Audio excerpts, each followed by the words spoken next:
¿Qué ha habido, gente? ¿Cómo están? Bienvenidos a un nuevo video de Mentor de Diseño. En esta ocasión tendremos una charla con el diseñador industrial automotriz y consultor en innovación, Jorge Rodríguez, el cual nos compartirá su experiencia en el mundo del diseño al trabajar con diversas marcas automotrices y nos mencionará cómo ser un mejor diseñador freelancer, cómo es el diseño industrial en la actualidad, entre otros temas. Si quieres ver más del video, quédate hasta el final y comparte si te ha gustado. Saludos.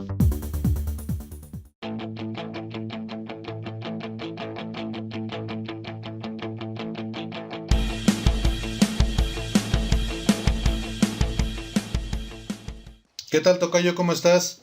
Hace ya algo de tiempo que no habíamos tenido la oportunidad de platicar contigo. Bienvenido a esta charla de diseño. Desde hace tiempo tenía las ganas de invitarte a platicar, obviamente por la experiencia que tú tienes y por supuesto como va de la mano con el objetivo principal de Mentor de Diseño, que es transmitir esa experiencia a las nuevas generaciones y compartir un poquito de los diseñadores industriales que ya han recorrido el camino. ¿Cómo has estado, tocayo? Muy bien, George, te agradezco mucho la invitación. Para mí es verdaderamente un honor poder compartir este espacio aquí contigo y que existe el interés de poder entender quizás un poquito más a profundidad cómo se cocina esto del diseño, que es un tema tan apasionante pero también tan polémico, ¿verdad? Porque de alguna forma a veces pensamos que el diseño es arte y solamente los locos y los que se fuman un chubi lo pueden lograr. A veces se piensa que es parte de la musa de la inspiración, ¿no? Y también se piensa que se tiene que ser un inventor o una persona demasiado creativa para generar diseño.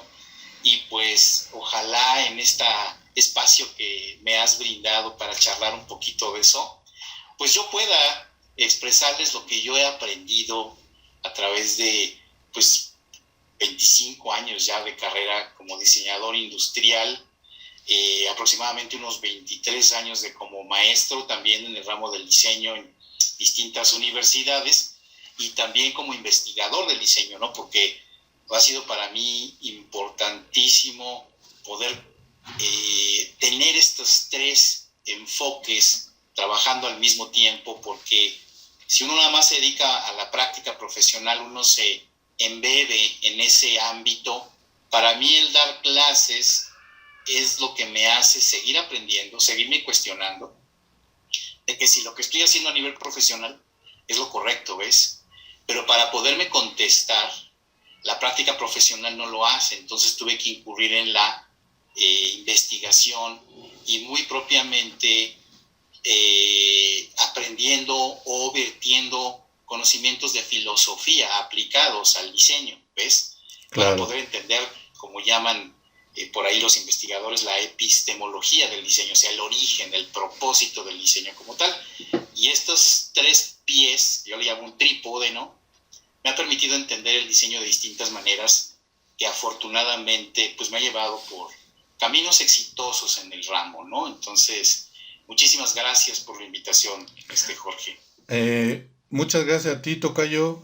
La verdad es que estamos muy agradecidos con esta pequeña charla que va iniciando y pues obviamente la intención es tocar algunos temas importantes enfocados al diseño, pero primero que nada nos gustaría preguntarte, fíjate que yo tuve la oportunidad de colaborar contigo hace tiempo en un despacho de diseño.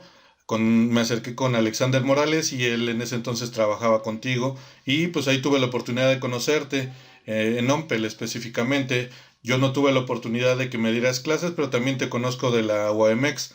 Ahí te vi un par de veces, pero después tuvimos la oportunidad de platicar un poquito de diseño y digo, afortunadamente aquí seguimos trabajando detrás de una idea, ¿no? Como tú lo decías, un poco soñada, pero pues al final es cierta que se va cumpliendo poco a poco.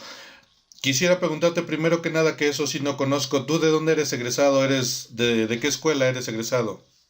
Mira, yo me egreso del CIDI, de la UNAM, a principios de la década de los 90, yo soy generación 90-94, bueno, 89-94, y me egreso de la Universidad Nacional Autónoma de México, de CEU, Y luego fíjate que tengo la oportunidad de hacer una especialidad en automotriz en el College for Creative Studies en Michigan, en Detroit, profesamente, de un año y medio aproximadamente.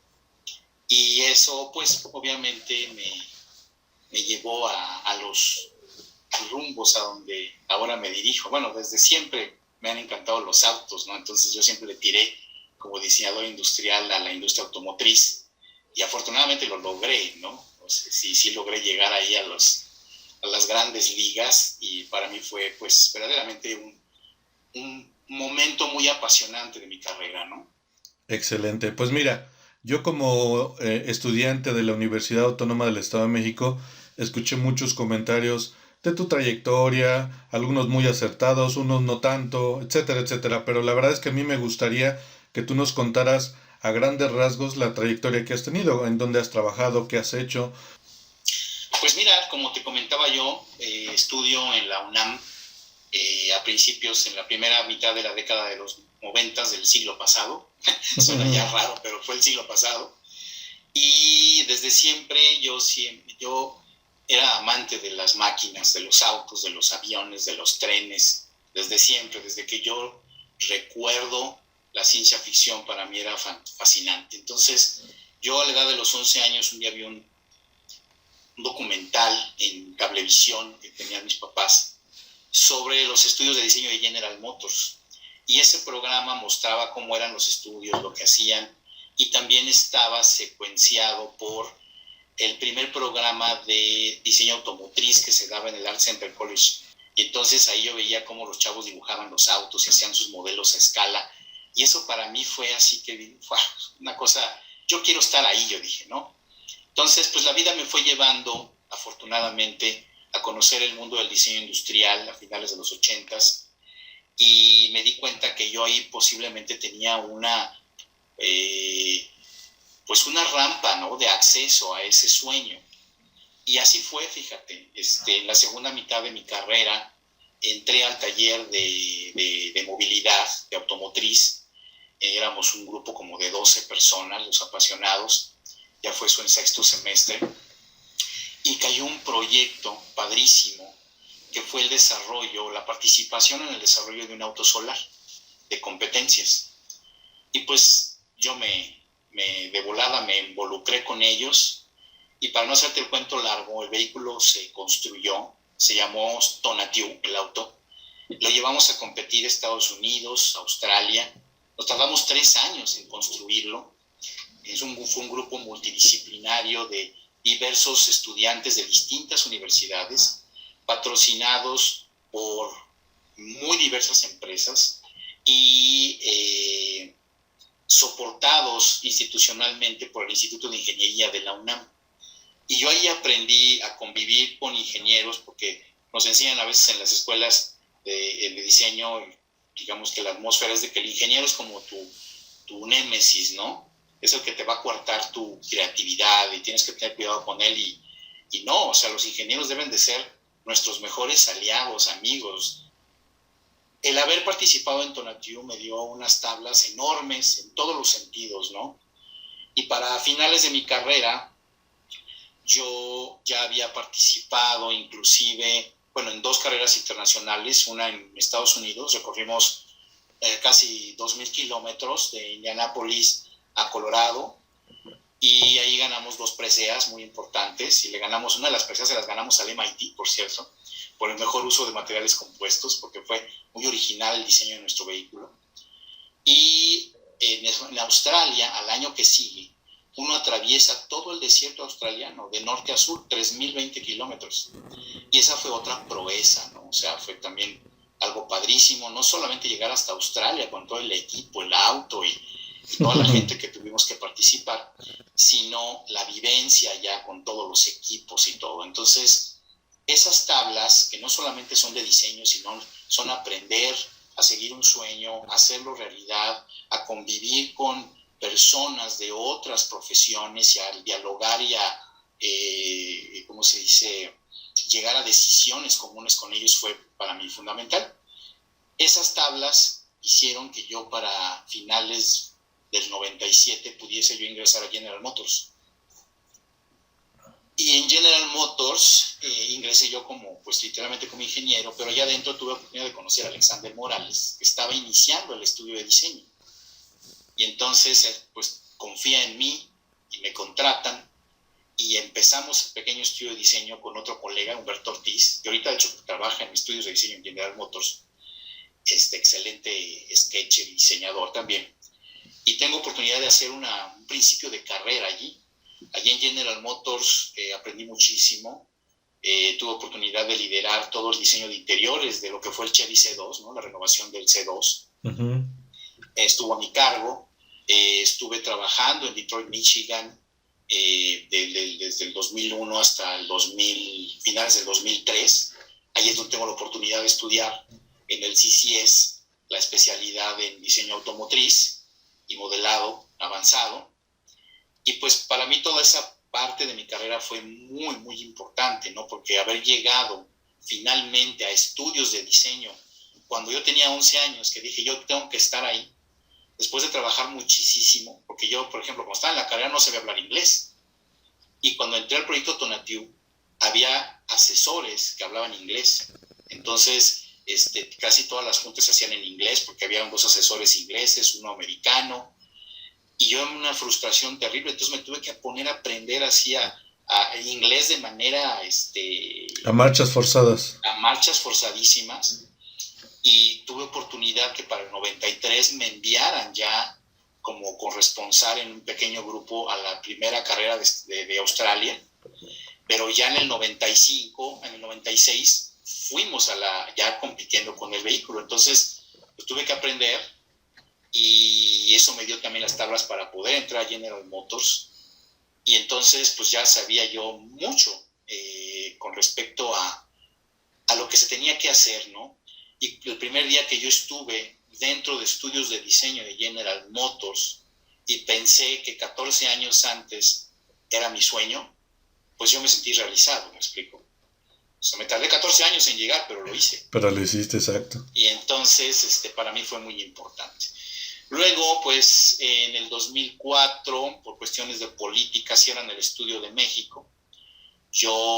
Me ofrecen a mí integrarme al departamento de ingeniería, pero desistí porque pues yo era diseñador industrial. Humberto Ortiz y yo tocamos puertas en Detroit porque ya habíamos trabajado allá en estudios y fíjate que sí nos quedamos, pero por decisión propia, porque me acababa yo estaba por nacer mi hijo y cosas personales aquí de mi vida, pues decidí no irme, ya contrato en mano, ¿no? Muchos me dijeron, eres un chiflado, o sea, tienes la oportunidad de trabajar en estudios de diseño ya de General Motors como empleado de General Motors Estados Unidos, ya no como de México, ¿no? Y lo declinaste, dije, pues sí, tuve que declinarlo por decisiones propias, pero bueno, acepto mi liquidación y con esa liquidación empiezo Ompel. Me alío con Alexander Morales, que había sido mi jefe dentro de General Motors, que también ya no laboraba allí, y con otro ingeniero de General Motors, y empezamos la aventura de Ompel, que fue muy padre, ¿no? Tú fuiste parte de esa aventura. Claro. Llegamos a ser casi 26 personas en Ompel, diseñando autobuses, hicimos también diseño de un tractocamión, hicimos el diseño de algunas maquinarias pesadas, en fin.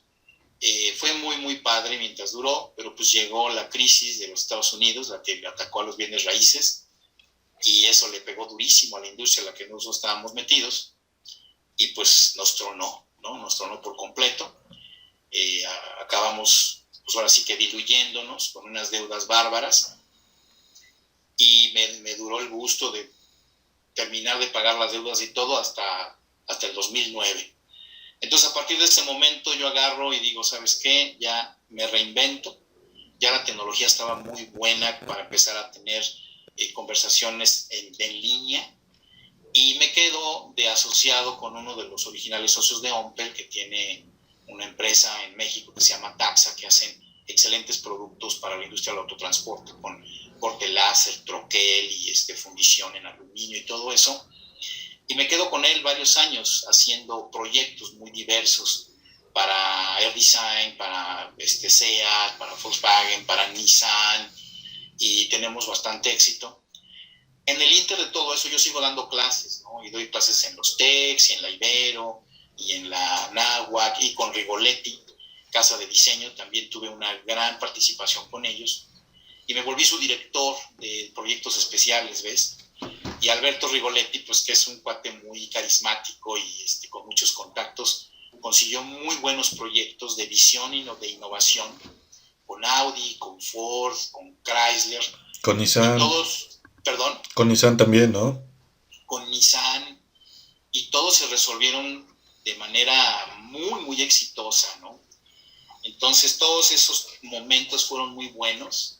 En el 2015 también formamos un pequeño estudio en una empresa que se llamaba MDR, que vendía productos de estos de telemarketing.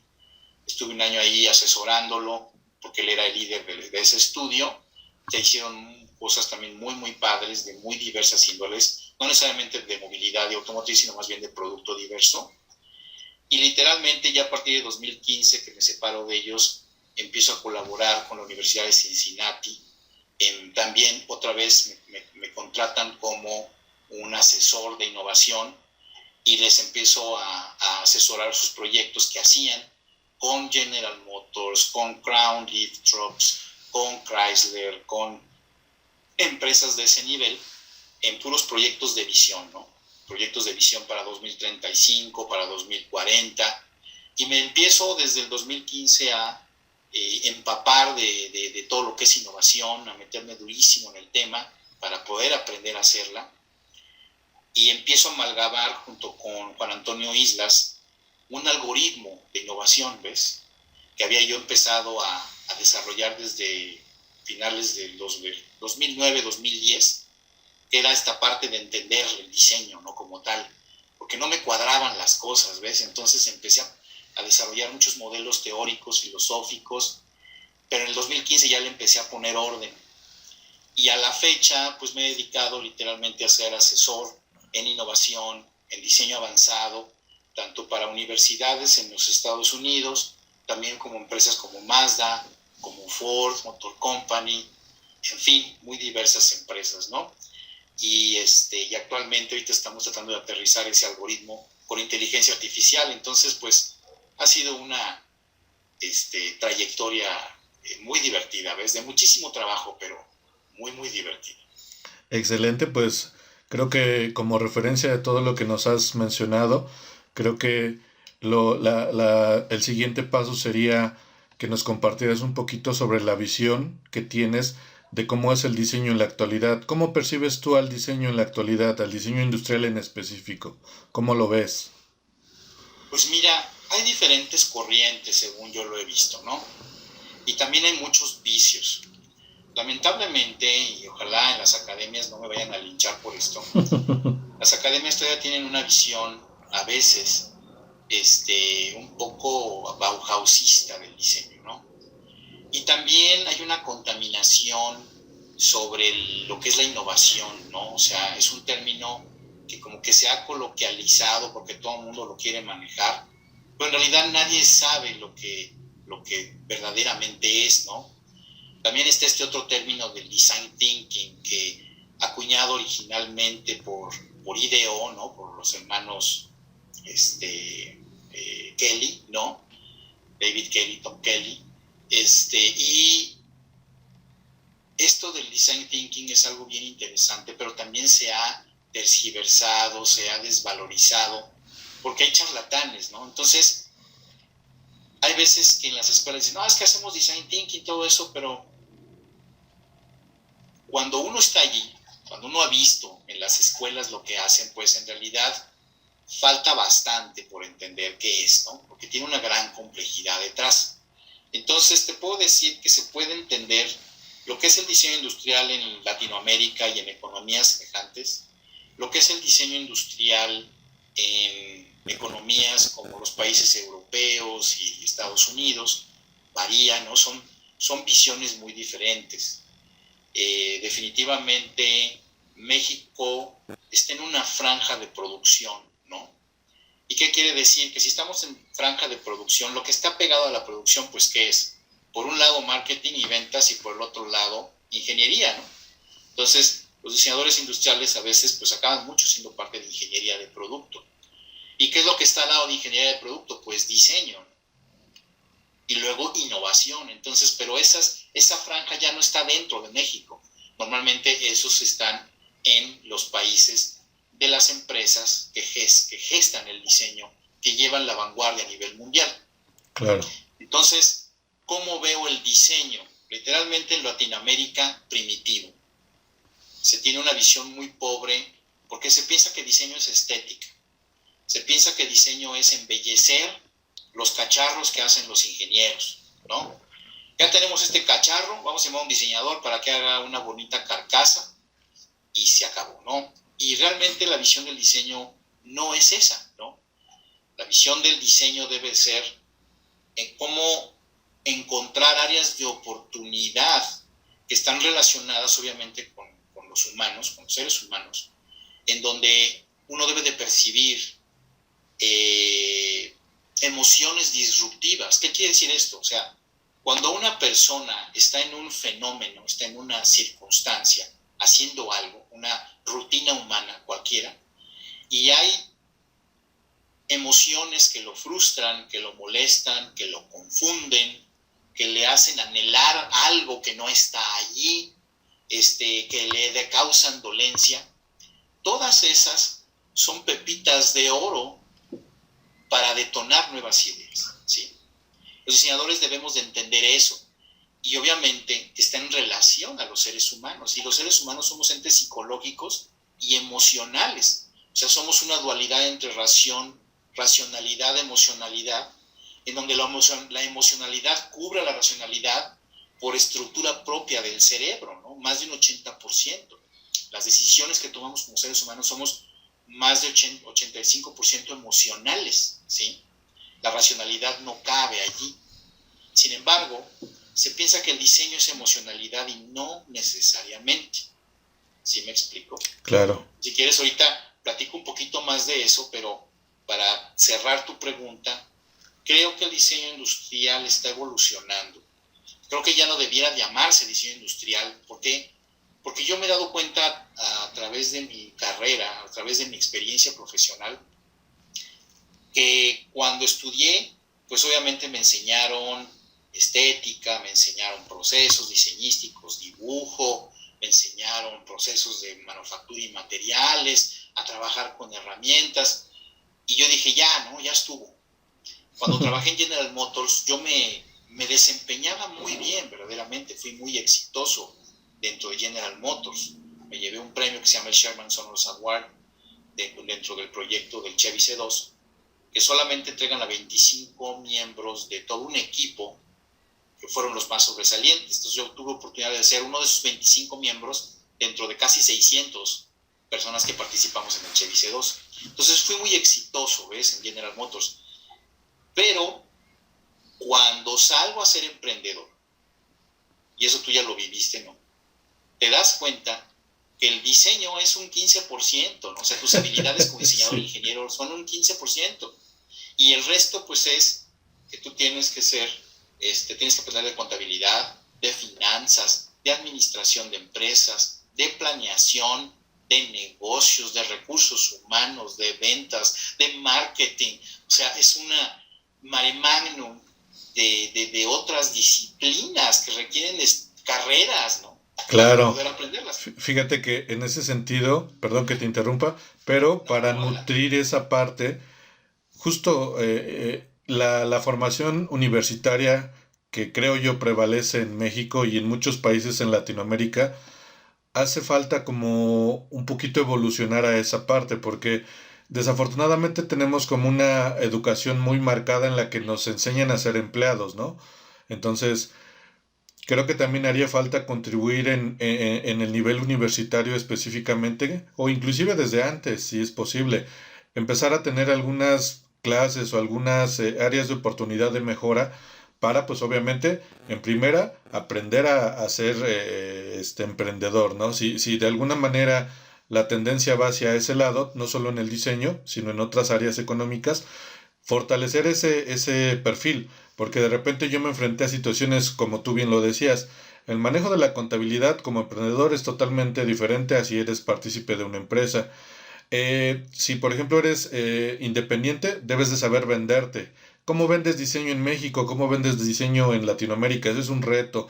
Y luego viene la siguiente pregunta, ¿cómo lo cobras, no? ¿Bajo qué, ¿Cómo cotizas? bajo qué rubros debes de tomar en cuenta para estar dentro de un margen que sea competitivo, que no estés alto, que no estés bajo, que te dé una buena utilidad?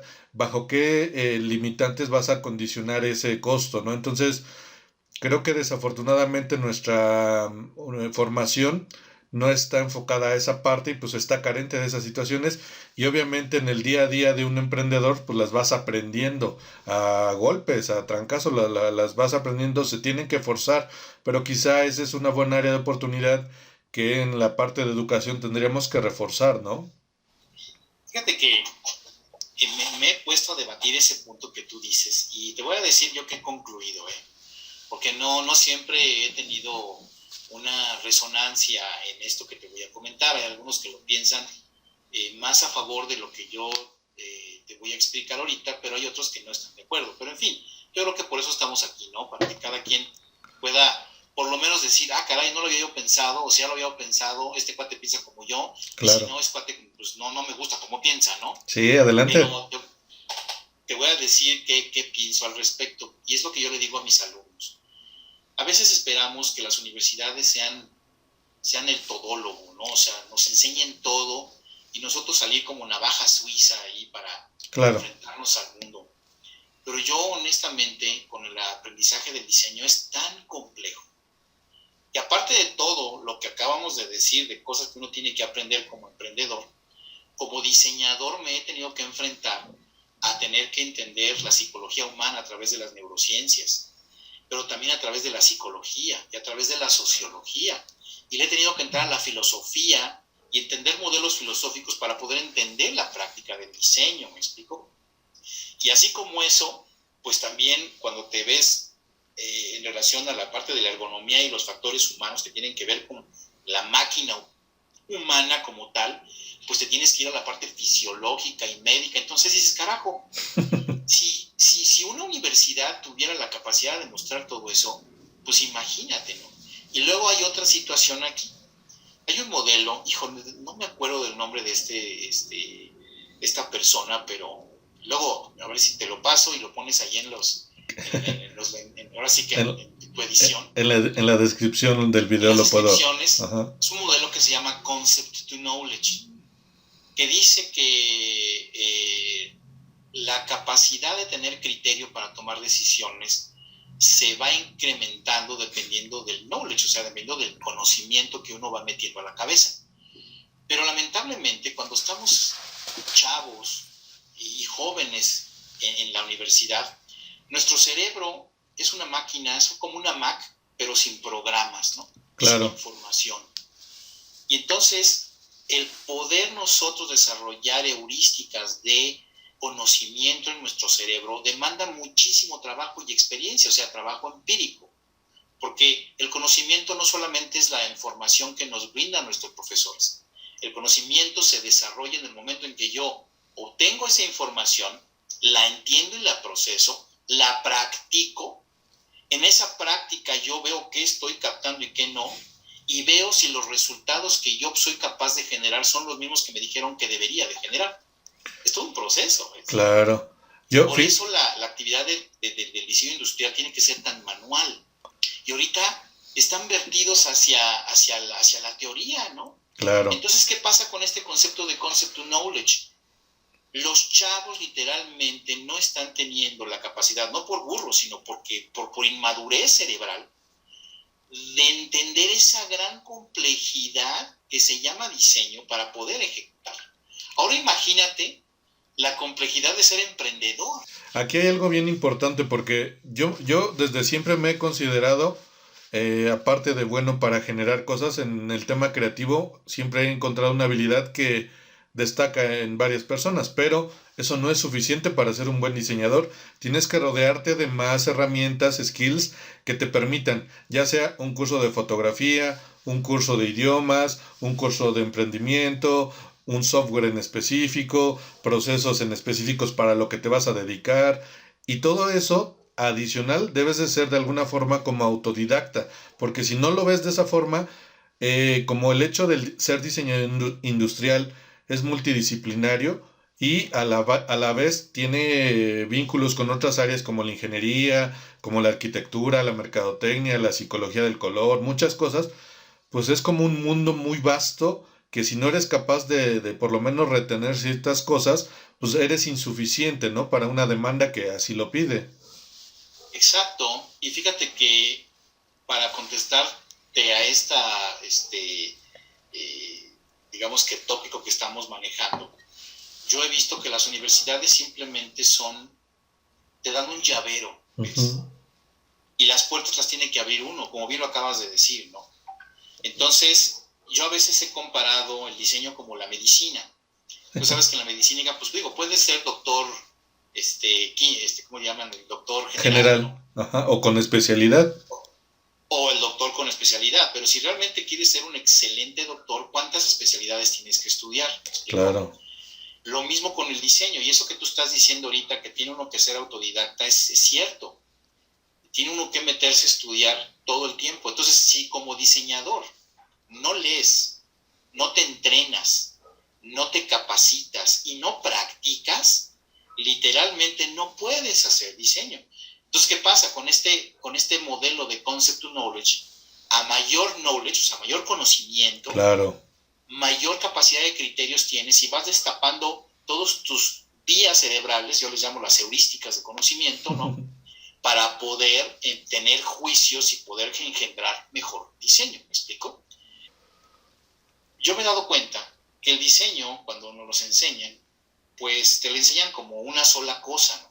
Como si fuera monocromático. Y realmente no lo es. ¿Por qué? Porque por un lado tenemos el diseño que está allegado a la ingeniería, que es el diseño aterrizado, que está listo para salir, ¿no? En donde la practicidad, la economía y la funcionalidad son básicamente parte y esencia de ese tipo de diseños. Pero también tenemos la parte emocional que está del otro lado. Entonces, analizando esto, te das cuenta que yo creé un modelo que se llama un modelo de universos del diseño, en donde tengo el universo de la ingeniería por un lado y el universo del arte por otro lado. En el universo de la ingeniería, uno tiene que ser práctico, funcional y económicamente viable. Y las cosas tienen que poderse construir y fisicalizar, ¿sí? Claro, Pero en el mundo del arte, ahí tienen un propósito bien definido. En el mundo del arte es todo lo contrario. En el mundo del arte es una manifestación humana que tiene que ver con un arraigo emocional, que tiene que generar un arraigo emocional en las personas y de cierta manera no importa si gusta o no gusta, no importa cuánto cueste, ¿sí? Simplemente es porque es. Entonces el diseño no es ni arte ni ingeniería, es una cosa a la mitad, pero tampoco puede ser monocromático. Entonces tenemos un universo del diseño que está pegado a la ingeniería, que yo le llamé el universo utilitario, y otro universo que está del otro lado, que está pegado al arte, que yo le llamé el universo emocional.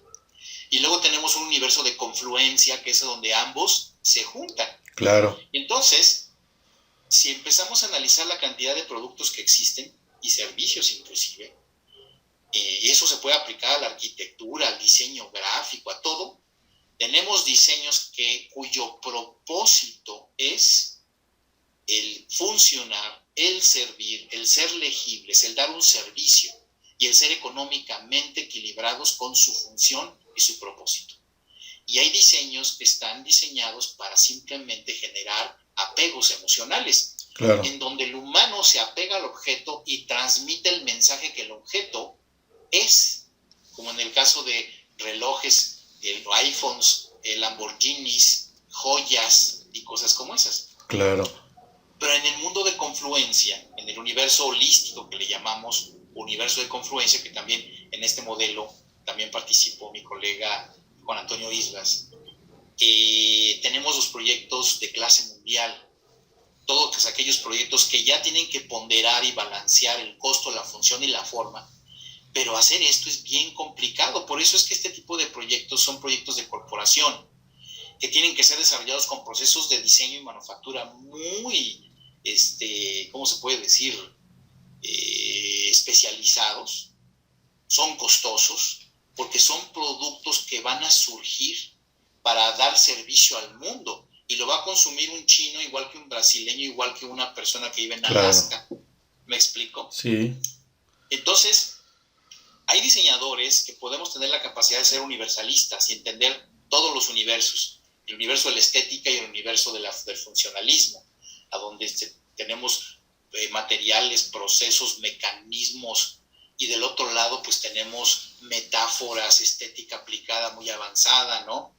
Y al centro de ambos ya se confluyen todas las disciplinas que tienen que ver con la parte humana, ¿no? La psicología, la ergonomía y todo lo demás. Claro. Entonces, si tú te fijas, también existen tipos de diseñadores. No todos los diseñadores pueden ser universalistas. Hasta aquí la primera parte de la charla con Jorge Rodríguez. Si estás interesado en saber cómo concluye esta plática, no te pierdas la segunda parte. Mientras tanto, te invitamos a visitar su página web www.rodsmas.com para conocer más de su trayectoria y datos de contacto.